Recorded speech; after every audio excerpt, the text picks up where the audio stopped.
What's going on, y'all? It's your boy Chin here again today from the Nothing But Facts podcast. Hope you guys are having a wonderful weekend. I hope you guys watched week 6 of our college football slate. A lot of the games we talked about last week ended up being some crazy games. We have some upsets. We have some contenders who are showing themselves. We had teams early on in the season that struggled that are starting to make themselves to the top. We have a great show planned out today. I hope you guys had a wonderful Saturday. I did, stayed home, watched some college football. Definitely a lot of great games that we saw. And today, we're going to start off first off with, I think, the best game.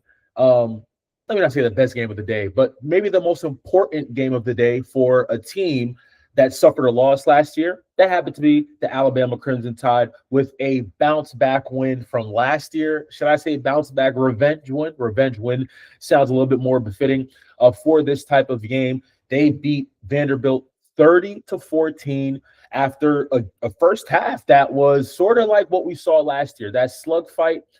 It was, just throwing haymakers. Alabama responds with a late score in the first half to tie it 14-14. And the talk of this game was how Alabama's defense was able to shut out Vanderbilt in the second half. Okay, Vanderbilt was moving the ball. Diego Pavia felt comfortable in the pocket. Junior Sherrill was getting the ball, getting touches. This Alabama defense led by Kane Womack, they did an outstanding job in the second half, making adjustments to making sure that they weren't going to get beat by the quarterback run game. They gave up 22 rushing yards in that second half. 22 rushing yards. That goes to tell you that Kane Womack and this team, Freddie Roach, their defensive line coach, these guys are all on the same page in terms of what they expect of their players. I have been so impressed the last couple of weeks with Alabama's inability to be penalized, right? The talk of Kalen DeBoer's teams at Alabama, they're undisciplined, the penalties, the turnovers, the uninspired play. Alabama, the last 3-4 weeks, they've looked like a very inspired group. They're playing mistake-free football. And Ty Simpson, again, had himself a day. 23 of 31, 340 yards, 2 touchdowns and an interception. Now you watch the game, there were some plays he took. You're like, oh, Ty let it go, took some sacks, got some negative plays. But overall, a pretty productive day for Mr. Ty Simpson. Really productive day for this offense. Really productive day for Ryan Grubb, Nick Sheridan, Ryan Grubb, their staff, Jamarcus Shepard and those guys. Really productive day for the offense. And the reason why they were so productive on offense was being able to possess the ball for so long. Okay, Alabama had the ball for nearly 40 minutes in this game. 37 minutes was the time to possession of this game. 37 minutes to 22 minutes. I mean, that is a major success, a major win if you're Alabama. Going into this game, Vanderbilt was top 10 in the country. I think they were ranked number 6 in time of possession per game. For you to just slash that in half, that to me is very impressive. That meant to me on third down, you were really successful, and they were successful on third down. They converted over 50% of their third downs in the game. So, right, if you're Alabama, you have another test next week. It just gets harder. You're going on the road against Mizzou. It's a Central Time, 11 a.m. Central Time game. How do you respond, right? For Vanderbilt, this is another question for them. A lot of people have said this Vanderbilt team, right, they don't play anybody. They played Georgia State. They played Virginia Tech. They played a lot of teams that people just didn't believe they were good. You finally lost, right? The game was competitive. Don't let the score fool you. The game was competitive. Now, how do you bounce back?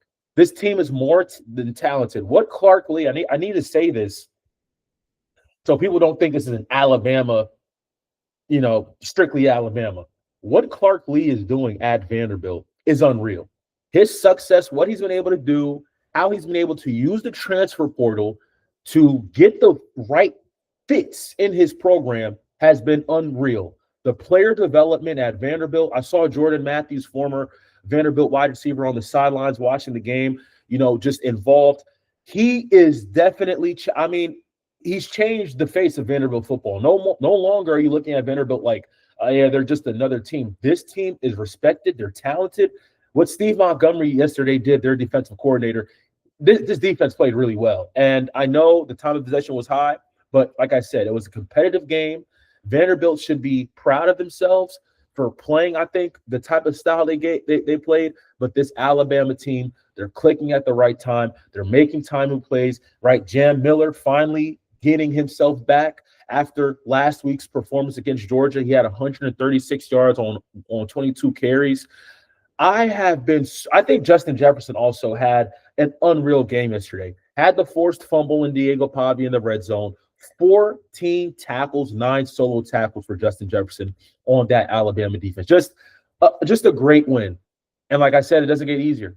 They're going on the road next week in Columbia, Mizzou. It's going to be a hostile environment. Mizzou's defense is top 25 statistically in every category. You need to have your A game if you're Ty Simpson. I don't doubt it. But for right now, the Alabama Crimson Tide, 4-1, 2-0 in SEC play, looking to go 5-1, 3-0 next week. We'll see what happens.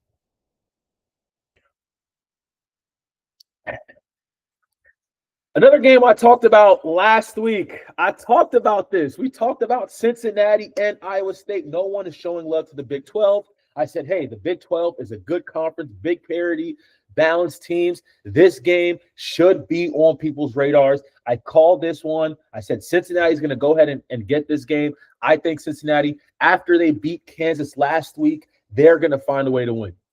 And that's what they did, right? Brennan Sorsby did what he had to do. Didn't light it up statistically, but he did enough what he had to do. Evan Pryor, I think, was the X factor in this game. Long runs he had, was making plays all over the field. And everyone, I said this last week, right? I said this last week about Cincinnati. I did not believe in Scott Satterfield. I didn't believe in his program. I didn't believe in what they were doing at Cincinnati. I just didn't think that Cincinnati was trending in the right direction. After the whole Luke Fickell regime, getting to getting to Peach Bowls and the CFP, I just didn't think Cincinnati was going where it needed to go. But it seems like he's gotten his recruits. He's developing players the right way. And Cincinnati's 4-1. This is a good football team. This is a really good football team. And like I said last week, right, when you look away at this schedule sets up for you, you're going to have 2 games back-to-back that are winnable.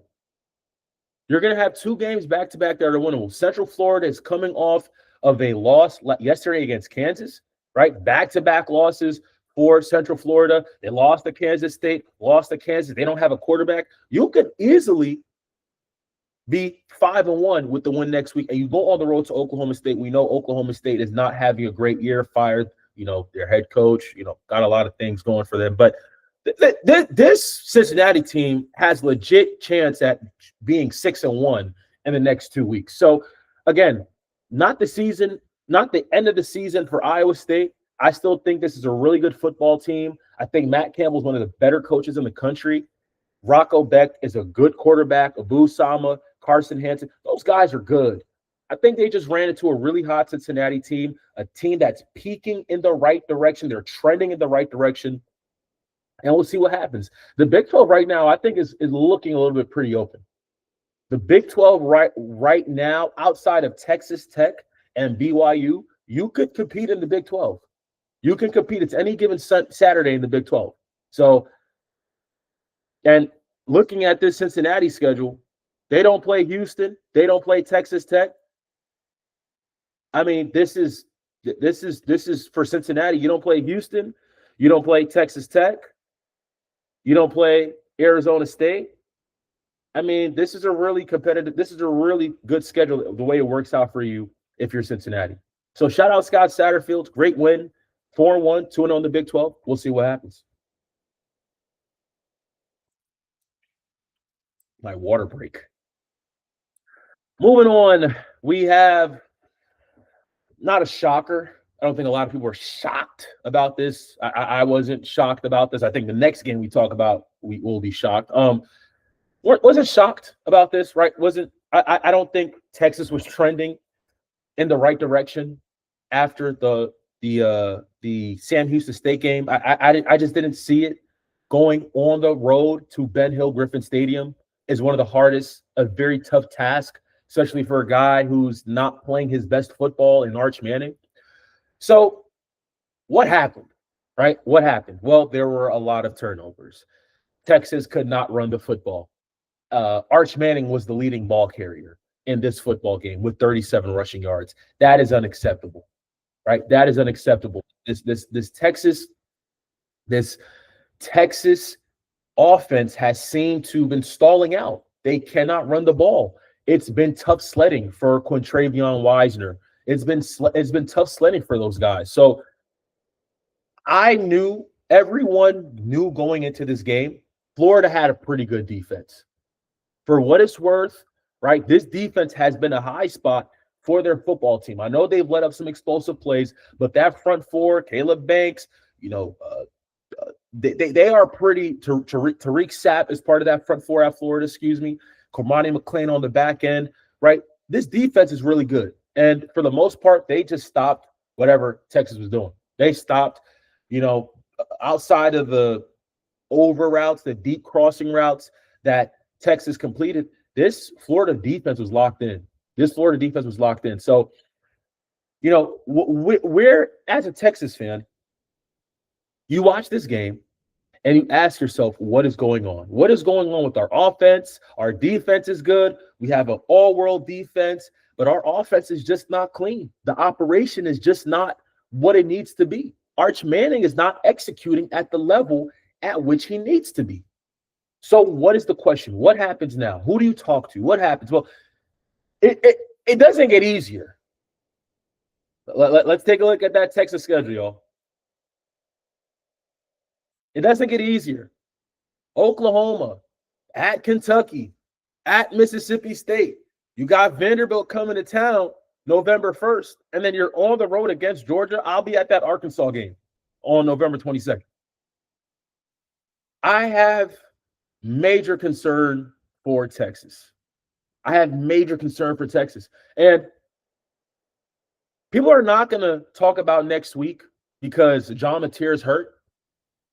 But the way that Oklahoma defense is playing, y'all, I would not be surprised if we're talking about another back-to-back loss for Texas, because Arch Manning has not played good football.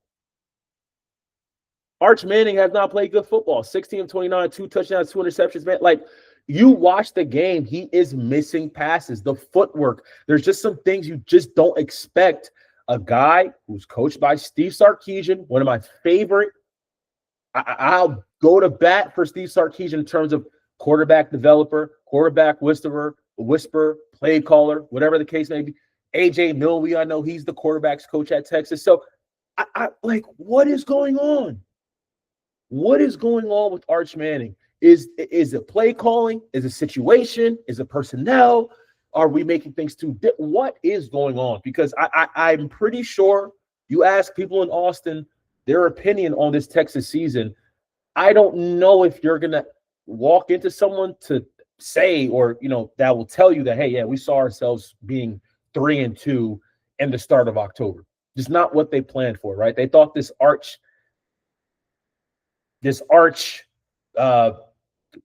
experiment was going to be successful. I mean, they're a winning football team, 3-2, but it doesn't get easier. Billy Napier, right? It really felt like yesterday. If Florida didn't win that game, Billy Napier was going to be fired. That's what it felt like. That's how Florida played this game yesterday. It felt like if Billy Napier didn't win this game, they would have moved off of him. And that's why I think you got that inspired effort from the Florida Gators. I'll give a shout out to DJ Lagway. Had a pretty good game, 21 of 28, 298 yards, 2 touchdowns. But I think Jaden Ball, this dude is unreal. The way he runs the football, physical back, had a great game yesterday, over 100 yards on the ground. You're doing that on a Pete Kwiatkowski defense at Texas. That's not an easy defense to run on over 100 yards. Shout out to Florida. The Gators, 2-3, right? Everyone left them for dead. Everyone said they can't do anything. Everyone said blah, blah, blah, blah, blah. 2-3, you get a win against a top 10 opponent in Texas. So, hey, shout out to Billy Napier and great win for the Florida Gators.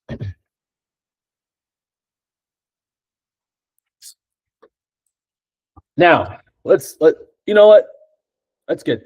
about Louisville and Virginia. Another game I broke down last week.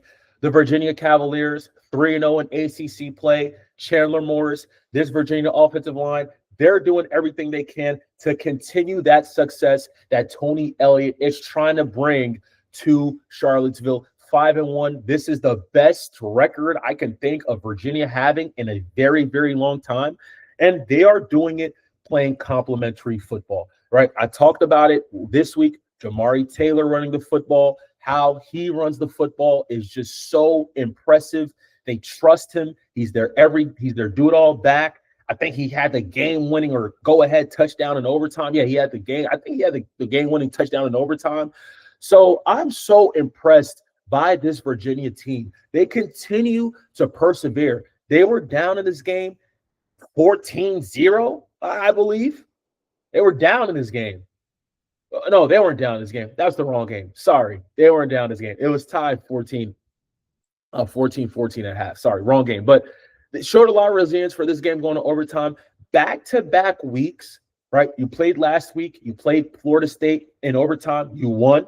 You go this week on the road against Louisville in overtime. You win again. That goes to show you a lot of character, a lot of grit in that Virginia locker room. So shout out to this team, man. 3-0 in ACC play, 5-1 overall, ranked number 18 now in the country, right? When everyone wrote off Tony Elliott, when everyone wrote off Virginia saying, hey, this program is gone. No, forget Virginia, this, that, and third. This guy just kept showing up to work, just kept doing his thing, just kept building through the transfer portal. And now here they are. Successful football team. They should be 7-1. Virginia can be a surprise team. They have 3 games. That can be winnable, right? After what happened with Cal yesterday with Duke, blowing out Cal, right? We still have some questions about North Carolina. What is going on with Bill Belichick? Washington State, they show up when they want to. They blow out teams and they get blown out. So you have 3 potential games. If you're Virginia, you're looking at it like, hey, we got a chance. We got a chance to make some noise. So we'll see what happens with Virginia. But I've been really impressed with this team. I've been impressed with Chandler Morris. No interceptions this week, right? The turnovers last week was a big, big issue. No turnovers this week for him. So that's what you want to see from a week-to-week basis. A shout out to this Virginia team. Like I said, 5-1, Tony Elliott is just absolutely crushing it down there in Charlottesville.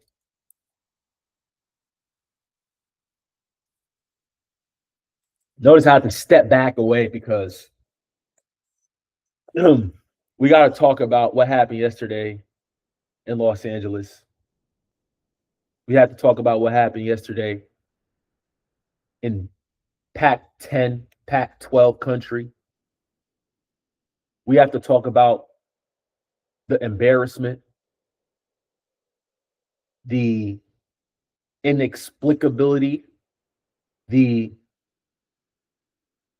inability, the surprise, the shamefulness it is this morning for Penn State fans, this afternoon for Penn State fans.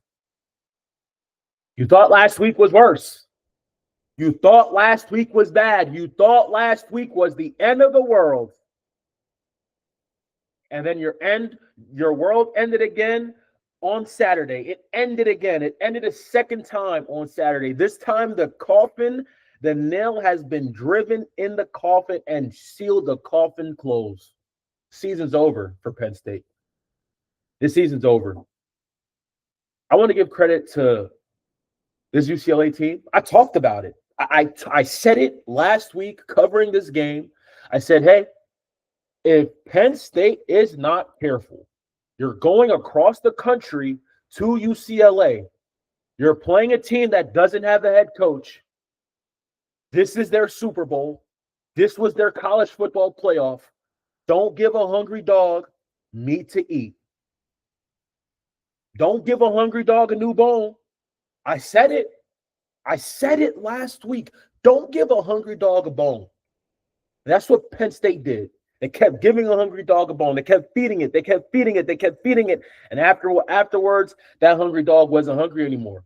That hungry dog became strong and bit back, started barking, started making noise. And finally, he bit the owner.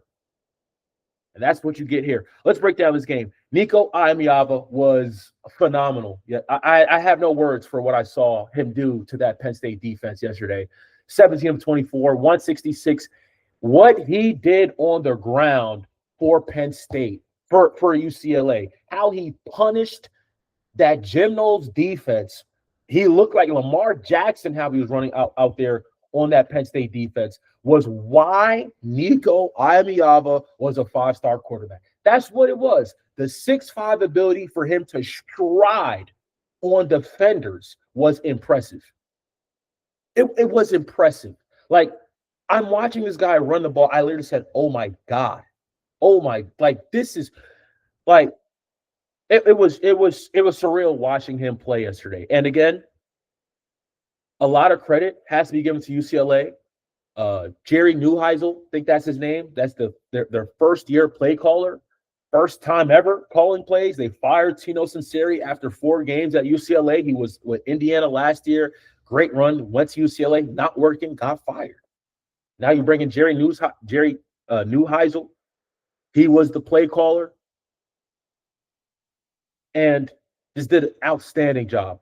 Just did an outstanding job with what you know Penn State has a problem with. And that's dual threat quarterbacks. They have a problem with dual threat quarterbacks. And I believe this game was won right here. That time of possession was unreal. 40 minutes to 20 minutes. 2-1 in time of possession. And you're going to win. You're going to beat Penn State. If you can force a turnover, if you can hold them to 4 of 9 on third down and be 2-1 in the possession of the clock, you're going to beat Penn State. You're going to beat Penn State. Impressive, monstrous, monumental, seismic, gargantuan, colossal win for UCLA. This was maybe the greatest win in the last 15 years, 10 years at UCLA. I'm trying to think back to when UCLA had a win like this where like everyone's like, oh my God, UCLA. Like, no, this might be the most impressive UCLA win in the last 10 years. Let's talk about Penn State. Where do you go? Where do you go if you're Penn State? Where do you go? Who do you talk to? What is going through your mind?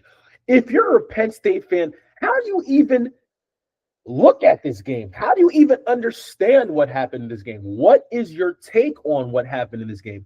My take is you sleepwalked, you entered a hungry dog's den, you gave him T-bone steak with some rice and some mixed veggies instead of poison. You fed him life, and he came back and bit you around the corner. Penn State should have blown UCLA out of the waters yesterday. With the way that defense is stacked, with everything they've done in the portal, Kyron Hudson, Trevor Pena, XYZ, and etc. This game should not have been close. This game should not have been close. Now, they had some, right? They had a turnover early. Play calling, to me, again, seems extremely suspect. I'm watching the game, the 4th and 2, and you're doing a quarterback power zone read with Drew Allen with the game on the line? 4th and 2, and you see James Franklin on the sideline. Are you kidding me? And Andy Kolenicki, I know you get paid a lot of money. I know you get paid a lot of money to call plays at Penn State. Okay, I know you're getting paid. Right? You're getting paid $1.6 million to call plays at Penn State. On 4th and 2, if that's what you're calling for the game, you should not be calling plays at the Power 5 level on 4th and 2. You should not. Unacceptable. Unacceptable. This team is too talented. This team is too good to be wasted to poor play calling. And I think it's sad. I need to show you guys this. I need to show you guys what happened on this 4th down and 2. Inexcusable for you to think this is the play call you want to run on 4th down and 2. It's 4th and 2, y'all. You see it there. This is what you want to call for the game. Kolenicki, you're getting paid $1.6 million to call plays. That's nonsense. This play right here is nonsense. That is a trash play. That is terrible. It's lazy. It's nonsense. And you're going to see James Franklin in a minute be tight. You're going to see James Franklin's face in a minute. You watch. Hold on. You're going to see James Franklin's face. They're going to show it. They're going to show it. They're going to show James Franklin's face. What do you say? Come on, man. You kidding me? You kidding me, Kolenicki? On 4th and 2? Penn State has a big reflection. They have a lot of reflection to do. They have a ton of reflection to do. This was not how their season was supposed to go, because it only gets tougher. You get Iowa on the road. You get Ohio State on the road. Then you get Indiana. Nebraska is a very good football team.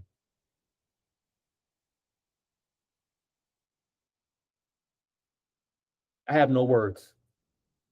I have no words for this Penn State team. I have no words for James Franklin.